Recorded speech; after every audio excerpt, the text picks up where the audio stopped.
Check, check, mic check. Check, check, mic check. Welcome to Podcast Envy. I'm your podcast boss, Andrea Klunder, and today my guest is Troy Heinritz of the Blacklist Exposed. Full confession, The Blacklist is a television show I have never watched in my life. Part B of that full confession, I've never actually listened to Troy's show because I don't watch the TV show, and therefore, since his show is a fan cast for the TV show, I would probably not have a clue what on earth they were talking about if I listened to it. However, I had the opportunity to meet Troy at this year's podcast movement, and when I mentioned that I was doing a series for Podcast Envy about podcasting and social impact, he said, "Oh, I have a fabulous story for you." And he was right. And I like Troy. And I really liked the way that his story resonated because when I think of a TV fan cast, I don't always immediately think of social impact. So in this episode, you are going to hear both how Troy and I met and his story about how this medium, this format, this genre really can have a profound impact in people's lives. Without any further ado, here is Troy Heinritz. Troy Heinritz, thank you so much for joining me for Podcast Envy. I am so super excited to be here because this is why podcasting is so great. We're at an event, Podcast Movement in particular, in Philadelphia this past year. Got introduced to each other by the wonderful, super awesome one, Jennifer Briney. And lo and behold, we are both in Chicago. So we had to go to Philadelphia to actually meet, even though we are in the same hometown.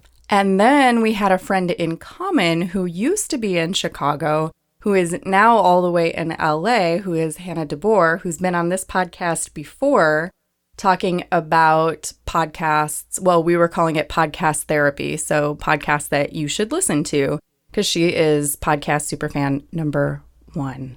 Absolutely. Hi, Hannah. If you're listening, we totally miss you. Yes, we do.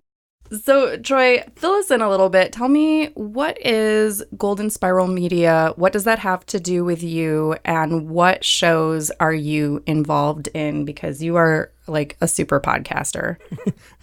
Thank you. That's so kind. It sounds more like, man, he does a lot and it's a crap ton of work, which it totally is.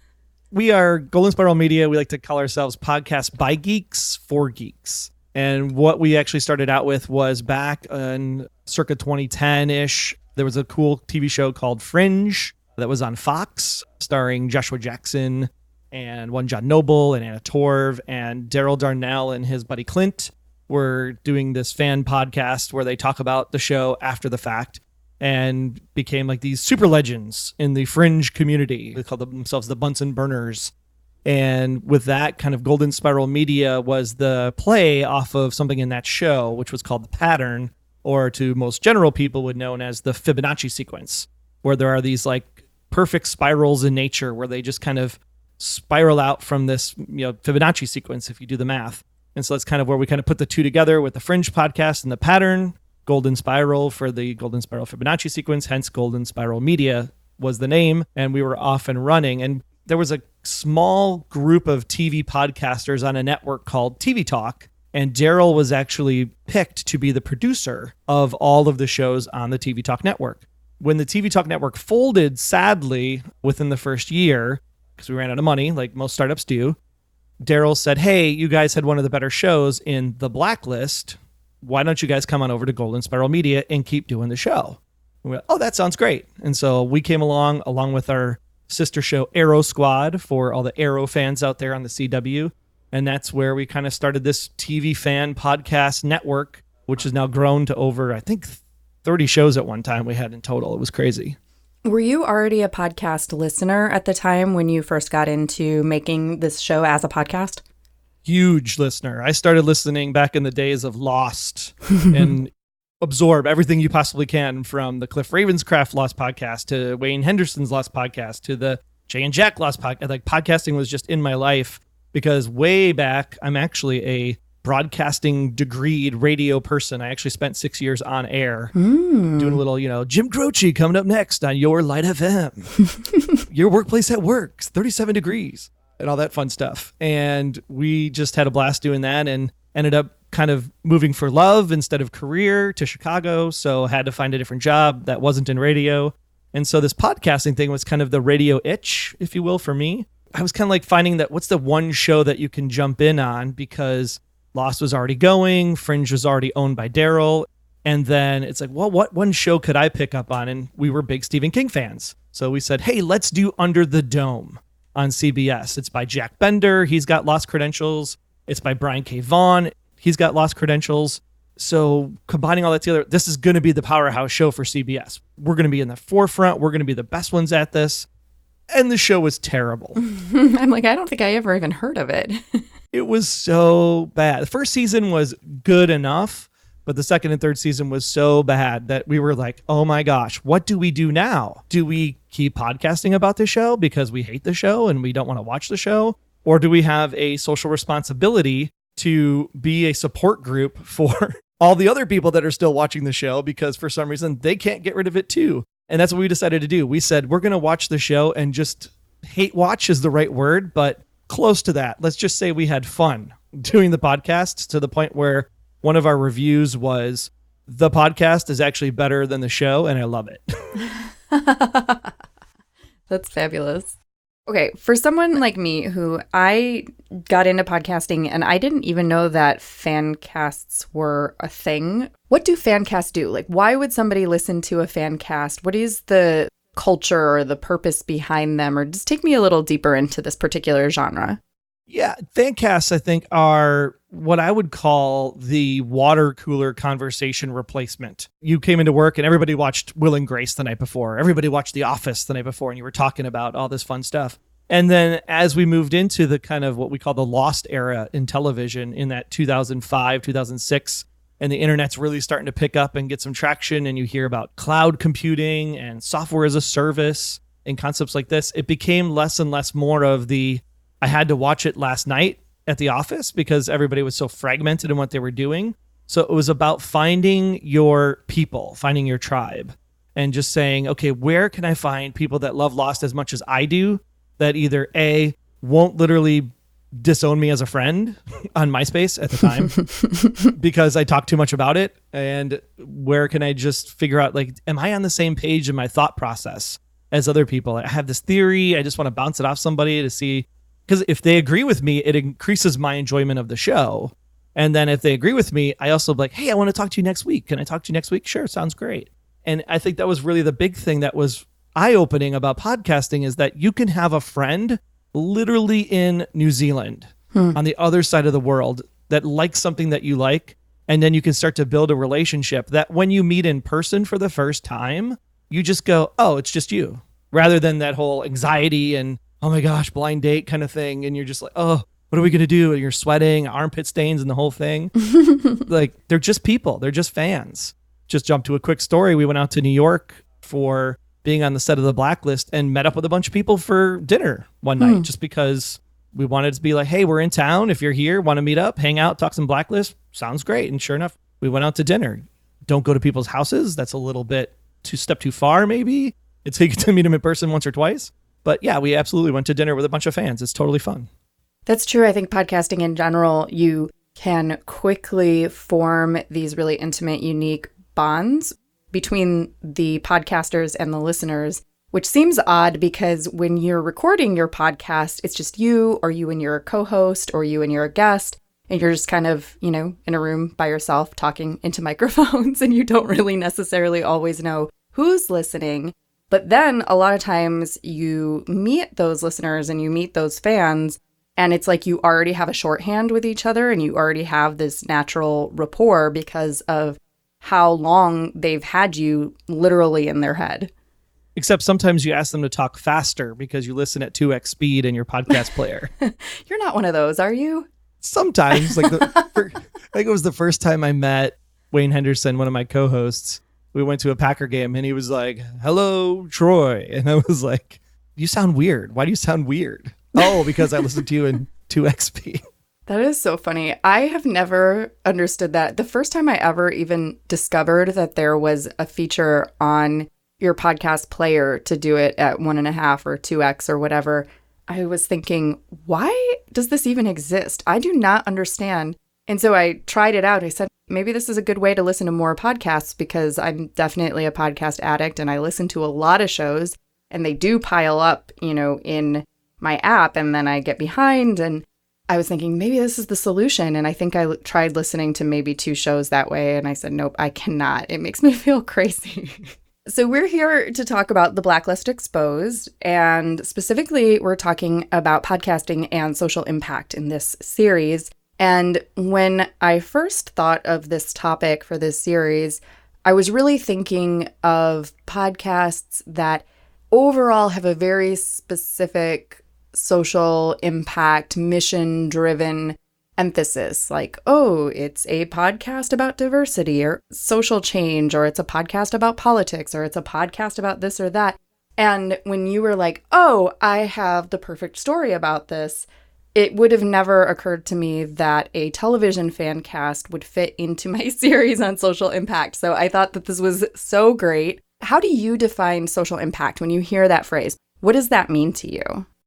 I really feel social impact is a way that we can change the world to make it a better place. Whether that's a specific social injustice that you're trying to go up against, whether that's a underprivileged area that you want to reform or take under your wing, or just helping one single person. If there is one person out there that may be considering suicide or just doesn't know what to do with the next step in their life, and anything you can do to make any part of the world a better place for somebody, I think that's what podcasting is able to do. And it doesn't have to be a big change. It could be a very small change, because when you do that one simple change for somebody else, obviously the hope is that they obviously find value in that. And then of course, extend that and pay it forward, and it exponentially grows from there on out. So we do a TV fan podcast, and you're like, well, how could you impact social change talking about a TV show? That seems weird.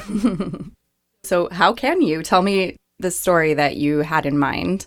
Well, for us on the Blacklist, obviously takes a little bit of time. There was no success overnight, to be quite honest. In our case, it took almost 4 seasons of the TV show. That's almost 88 episodes at that point. A lot of TV, a lot of hours, a lot of podcasting, a lot of talking. And it comes down to, we became kind of the voice, or I don't like the word leader, but we became the captains of the ship, if you will. We'll use a play on the words from the actual show itself from season 3. We became the captains of the ship and the kind of the go-between between the actual writer's room and the creators of the Blacklist and the fans. We kind of became the conduit in the middle that glued it together. And that happened probably in short order in season 3, where we started getting some interviews with the writer's room. And then we got an interview with the creator, John Bokenkamp.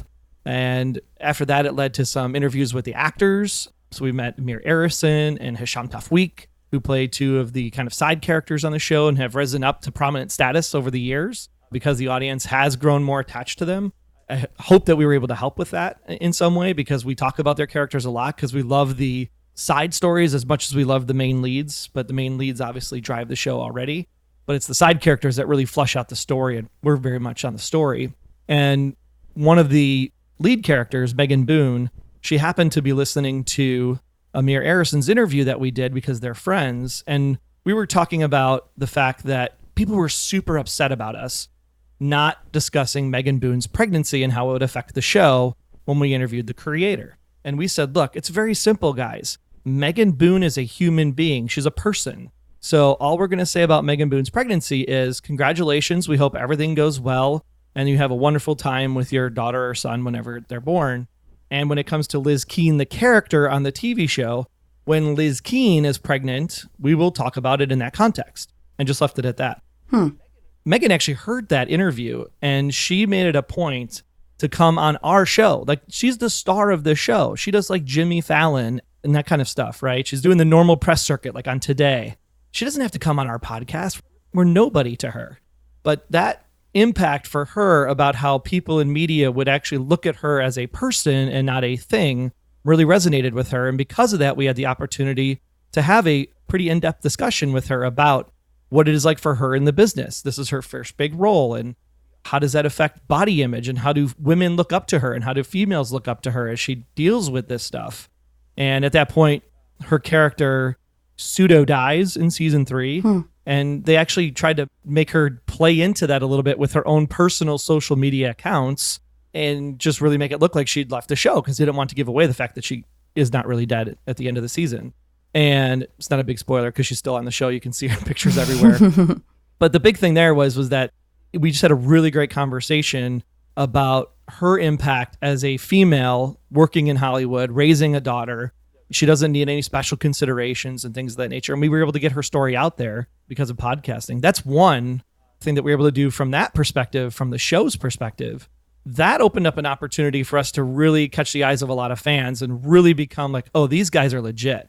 And so we really became part of the fan community, kind of catering the fan community. And we ended up finding out that there was this one lady, Lulu McClellan. She was a huge, huge fan of the show, huge fan of James Spader, had some medical issues, and she ended up passing away. And she was never going to get to see the end of the show. And so we said, hey, we got to do something about this. So we contacted the Blacklist crew, John Bokenkamp and company, and said, hey, that's a pretty big fan in the community. Everybody knows Lulu. I know this is a stretch, but if there's anything you can do, send her family a card or drop her sister a phone call and just thank her for Lulu's thing, whatever. Just do something for her. That'd be really great. And John's like, okay, let's see what we can do. And then we didn't hear anything for a while. And it turns out mid-season 4, Red gets poisoned, the main character, James Spader. He gets poisoned, close to death. He ends up waking up in this house, and there's this lady sitting across from him in the TV show. And as he's waking up, he's like, well, who are you? And she says, I'm Lulu McClellan. And it was like, oh my gosh. Like they literally named a character after Lulu in the show who literally saves Red's life. Okay, wait, did you know they were going to do that ahead of time, or you were just innocently watching the show and it happened? Innocently watching the show and it just happened. And we were in touch with Lulu's sister and, some back and forth conversations, said, hey, we don't know what's going to happen out of all of this, but just wanted to let you know we reached out, we did what we could. If somebody contacts you, just wanted to let you know why you're being contacted. Didn't know what they were going to do. And then when we saw this, it was kind of like this, like gasp, a collective gasp in the community, and Twitter lit up and then Facebook lit up and like, oh my gosh, they mentioned Lulu. They're so great. And it was a really nice way for the fans to understand, A, the writers of the show are listening to them and are paying attention. 2, it was really a great way for the show to give back to the fans to say, hey, here's this tribute that we're going to do. And they've done it more than once. Another gentleman by the name of Joey Schoberger, he actually passed away as well. And they had a line in there about going to Joey Schoberger's cabin for one thing. So they've done a really good job of including the fans with the show. And I think that's just super awesome because it just makes it all seem so much smaller. And in that context, it really has a huge impact on people's lives.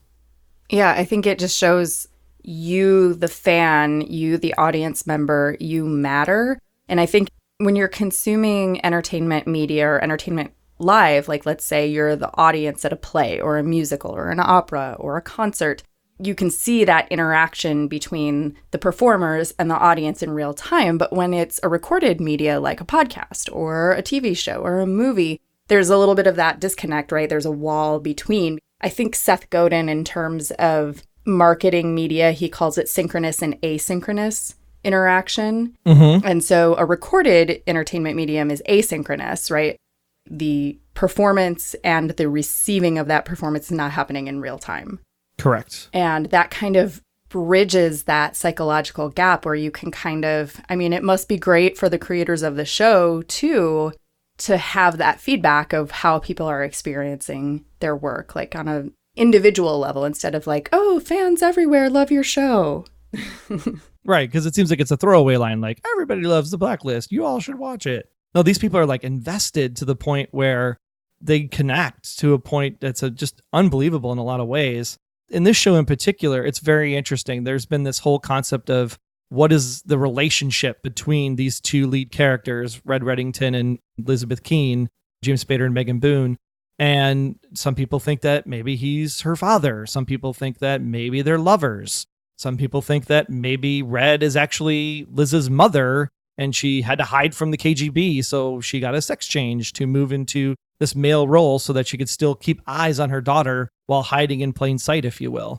And these theory camps, as we call them, just, oh my gosh, You're right. I'm right.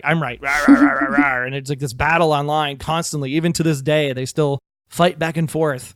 And in that one moment, to see the entire Blacklist community come together and take that pause for Lulu was just like, oh my gosh, that's something that we were able to help accomplish. It's Podcast Angel time, and today's is the Podcast Envy launch pod.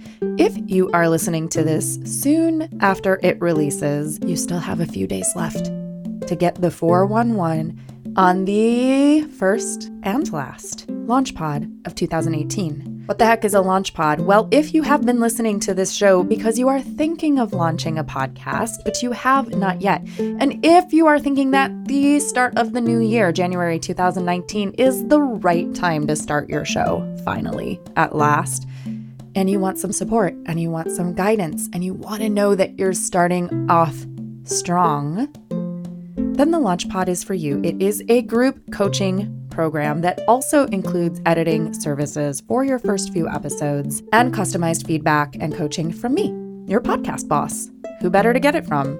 We start October 2018, and you must reach out to me by October 6th to let me know that you're interested. The best way to do that is to go to bit.ly/launchpodenvy. That's bit.ly/launchpodenvy. Of course, linked in the show notes for this episode. Drop your email there and I will send you all the details. And hey, not quite ready to start yet? No problem, because Launchpod number 2 will be coming up January 2019 in order to get ready to launch by March. Springtime, emerging from that long winter if you're in the Midwest like I am, not a bad time to launch a podcast. So even if you want to wait till January, get on the list now so that you can get priority registration. These launch pods are super limited because I want to be able to give your show the attention it deserves. One more time, that's bit.ly/launchpodenvy. Drop your email and I will send you all the details. No spam, I promise. Going back to your story about Megan and her pregnancy and having her on your show, how long was that interview? Well, we were slotted for only 30 minutes. And then, of course, as the conversation kept going, it was probably a good hour by the time we were said and done and wrapped up. And that's what I was going to say, too, because you mentioned, she's doing the circuit on the Today Show and Jimmy Fallon and blah, blah, blah. She doesn't need this podcast. But that's actually kind of not true, because those kinds of shows, those mass media and broadcast media opportunities, you don't get a very long time segment, and they don't really want a lot of depth. They want like the sensational or the entertaining or the soundbite. You're not going to go as in-depth as an hour-long podcast interview. And I think that that's something that's so sort of unique to podcasting, is that you have that opportunity to be more long-form and to have more of an intimate, in-depth conversation with someone that they might not get to tell their full story out there on a broadcast television show. And she's a huge activist in trying to make the world a better place, clean water, clean living, try to reduce fossil fuels, just doing stuff better, because she's a mother now. So she doesn't have to think about herself in the next 20 years. She's got to think about the next 60 years and what her daughter is going to experience. You would never understand that in a typical Today Show or Jimmy Fallon interview. And then to top that off, she's just an amazing artist in general. Like, it's not that she's just an actress. She actually directed a short called Eggshells for Soil, which you can watch on YouTube. And it's rooted in some stories that she has of her own child upbringing. And to watch that and just, oh my gosh, she's got like a real director's eye that you think that, well, where's her career going to go from here? This is really exciting stuff. And people don't get to see that. They just see the glamorous life of the actress, Megan Boone. They don't get to see the introverted, thought-provoking, planful, and artistic Megan Boone. And I'm glad that we were able to bring that to the world for her. I'm assuming there are other Blacklist fan casts out there, yeah? There were at the time, yeah. There were probably 3 or 4 others when it first started out. AfterBuzz is a big name you hear in the TV fan podcast space, basically backed by Maria Menounos, who you see in front of all the movies if you watch First Look or one of those other things. Yeah. I was like, why does that name sound familiar? Oh, yes. I'm Maria Menounos, and this is First Look. So there was obviously an AfterBuzz Blacklist, I think through season 4. They stopped at the end of season 4. There's a few other side Blacklist like us. two guys in a room talking. And I think there was one with a guy and a girl that did one. So yeah, I mean, there's competition, but it wasn't like Game of Thrones or Westworld where there's like 60 podcasts for those because everybody wants to get in on that bread and butter, right? It was a journey. So we just somehow through the years, we just kind of rose to the top of the stack and got noticed. And I just think it was because we were very honest with the show. And when we liked things we liked, we said we liked them. And if we didn't like things, we made sure people knew that we didn't like them. And I think we just had a better eye on what the show was about and caught the eye of John Bokenkamp, and things happen for a reason. Mm-hmm. When you're working on a fan cast for a show that has other podcasts, do you listen to the other ones? And does that influence what you're doing or how you're doing it, or not at all? You just stay in your own camp? That's the fun thing, because there's obviously only so many directions you can take certain things, because it's obviously dictated to be, this means this. And how are you going to talk about it 60 different ways if there's 60 different Westworld podcasts? It was a lot of fun, I think, for us on the Under the Dome side, because we all were just like, oh my God, this show's so terrible. There were actually 4 Under the Dome podcasts. We would listen to each other's, but we never listened to each other's show before we recorded it, because we didn't want to be accused of like stealing their idea or that kind of thing. But we always listened to their shows after the fact. And at the end of the season, all 4 of us got together and recorded the Under the Dome roundtable. And we actually had a thing where it was like the Knights of the Round Table. It was inside of a snow globe. And you could actually like buy one of these if you wanted to. And it was like therapy for the 12 of us. So it was kind of fun. And forgive me for not knowing this, but is the Blacklist still running or is it done? It is. So very interestingly, they figured out a way to make it happen for a 6th season. And it's weird because in today's day and age, you're finding a lot more that the TV shows themselves are made at the studio that is owned by the network airing it. So you'll see an Universal television production on NBC. You'll see 20th Century Fox show on Fox, obviously. And then this one in particular is made by Sony Pictures Television, which doesn't have a network tied to it. And so they have to do a much harder job of selling their content to get it on the air. And so this year in particular, they actually decided to split the show so that NBC owns 50% and Sony owns 50%. And that's how they got to season 6. And they moved it to January. So they're going to do 22 episodes straight from January to May. So winter's going to be fun for us. Okay, I'm going to shift gears a little bit and do some short answer. I keep calling these short answers, and most people do not have short answers to these things. Sure. So question number 1, how long have you been podcasting again? I've been podcasting since 2013 officially, so 5 years. And how did you come up with, or did you come up with, I'm not sure who came up with it, how did you come up with the title for your show or shows? For the Blacklist Exposed specifically, we kind of played it off of more around that Red Reddington has this list of villains that they're trying to capture each and every week. And so we said, oh, well, he's kind of exposing the villains to the FBI because the FBI can't catch them. So that was obviously how we came up with the Blacklist Exposed. So yeah, it's just trying to find out something that's in the show, that's tied to the show, and then kind of pull that out from it versus just like the Blacklist podcast. Do you ever have to get permission from anywhere to use the name of the show or anything else related to the show itself for the fan cast? You know, we always thought we had to, and yet nobody ever comes calling or knocking. I mean, we've done our due diligence to make sure that, yes, you know, we've used the artwork to spec. Yes, we've, you know, given attribution to everything that we need to give attribution to. Try to keep it up on the up and up. But for them, it's free marketing. I mean, NBC isn't writing us a check. So they're like, if you guys want to promote our show for us, as long as they're not like grossly overdoing it, absolutely have at it. So I think they really appreciate it. I think there's a lot that has to be said to these fan podcasts that NBC themselves is actually starting up their own podcast network. They have The Good Place podcast, and they also have one for American Ninja Warrior. And so they're obviously, the networks themselves are taking notice that fan casts are a marketing tool for their existing brands, that they can expand on that. Just be nice if they'd hire us instead, but that's okay. Where did you get the cover art for your show? Cover art for our show was actually made by a fan. So Veruca Cruz, who we give attribution to on the website, she's got really great artwork from all the shows that she's involved with and follows over the years. We've actually given her the credit for the artwork, and all we did was take the Blacklist approved logo from NBC, slap that on top of Veruca's artwork, and then stamp the Exposed on it just to make it kind of look cool. And yeah, it was a pretty simple process, actually. And theme music? Theme music we got from, I want to say that one was from jewelbeat.com. Just found something, under the spy thriller category. And Red's kind of like this cool, slick guy. He's a criminal, yet he was supposedly a naval officer, and he just has these fantastic stories that he tells that you learn a life lesson from. And we're just like, hanging out with Red would kind of be scary because he's a criminal, but at the same time, he just oozes cool. He's got this fedora and he wears the 3-piece suit, and he's always so like sharp and buttoned up. And so we just tried to find something that was kind of in that spy coolness vibe.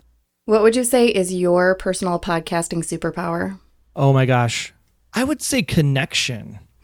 We've done a really great job of being able to start Facebook groups from zero and then find the people that really want to be involved, whether that's just to talk about the show or get a smaller community together that hangs out. We have a guy, a shout out to Douglas in our group. He's so cool.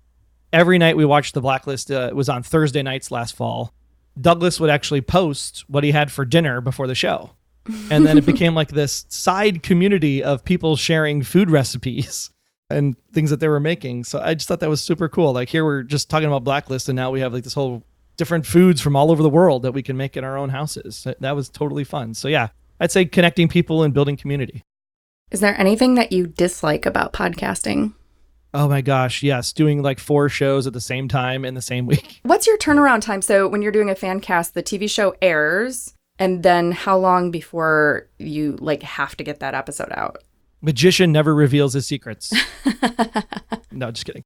It depends, because there are certain shows that are much more involved, like Lost, where you want to do it justice, or even Westworld, we'll take a current show, where you want to do it justice because there's the drive to be first. So we look at it in 2 categories. There's we can talk about it right after watching it immediately. Instant reactions cast. What did we like? What we didn't like? That's great. Maybe a half an hour type of thing at the most. Or you can get the super in-depth, like why was that book on the bookshelf and why did he touch the right shoulder versus the left shoulder? It would become more like 2-hour theses on the show. We try to come somewhere in the middle where we want it to be close enough to the air date that people still care to listen to something, because when it gets too close to the start of the next episode, people have already moved on. And so we're looking for that 24 to 48 hour turnaround time, because the other part of the show is that it is a fan cast. And so we need to give enough time for people to have seen the episode and enough time for them to comment so that they can actually be part of the program. So we have a whole, for us, because it's an FBI show, we have a section called Special Agent Intel.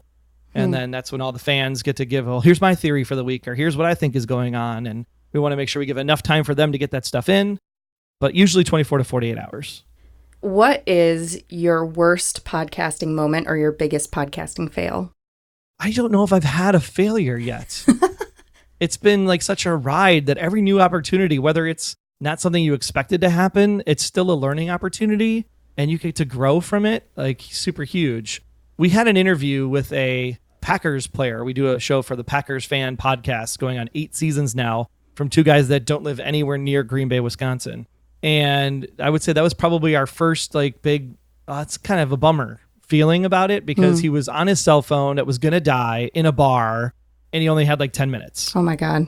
And we wanted to figure out like how his life was impacted and changed because he had this major injury and what it meant for him to leave the NFL and start up these camps in Dallas, and so he can help other players play the right way as they're growing up in the program from the youth status. Really great story, and we pushed the questions to that point and it just never came out in the interview.